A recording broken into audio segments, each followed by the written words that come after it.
alaala. Pag-uwi sa bayang minsan naging tahanan. Sa bawat daang aking binabaybay, mga alaala'y muling sumisilip. Mga bundok at lumang tanawin, tahimik na yakap ng hangin. Minsan lang akong muling bumalik sa bayang kay tagal kong nilisan. Ngunit bawat sulok at bawat daan, parang kilala pa rin ang pangalan. At habang ako'y nakatanaw sa bintana ng lumang sasakyan, unti-unting bumabalik ang kahapon ng aking kabataan. Kababata ko nga pala, dito ako minsang nangarap. Dito ako nagtumawa at natutong masaktan. Kababata ko nga pala, sa bayang di ko malimutan. Kahit gaano man kalayo, puso ko'y dito babalik kailanman.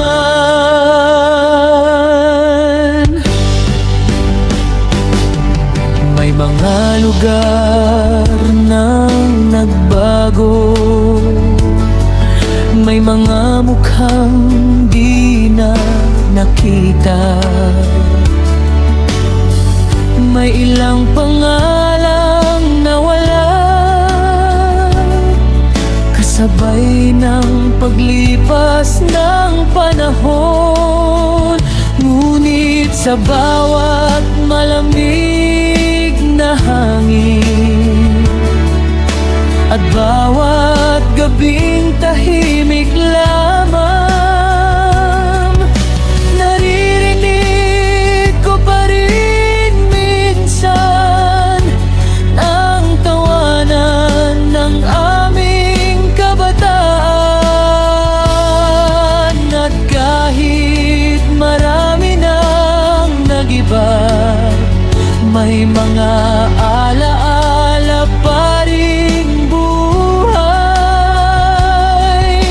na kailan may di kayang kunin ng panahon at paglayo.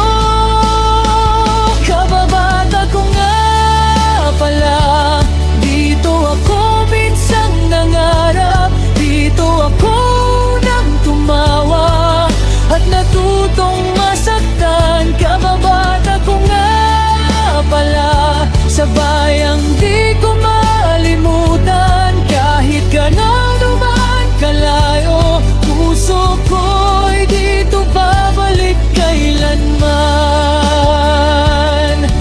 May mga pag-uwi na masaya, may mga pagbabalik na tahimik, may mga yakap na di na may babalik, at mga matang tuluyan ng pumikit. Ngunit sa puso ko'y mananatili ang bawat alaala't sandali.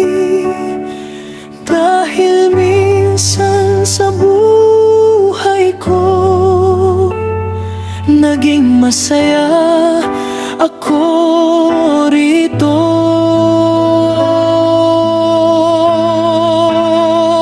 Kababata ko nga pala, bayang hubog mag-aking buhay. Sa bawat hangin at bawat dalan, marang pa rin ang kahapon.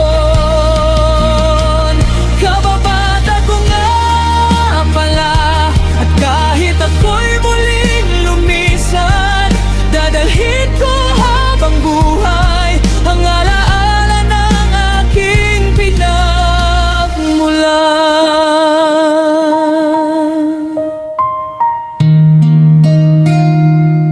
pag-uwi.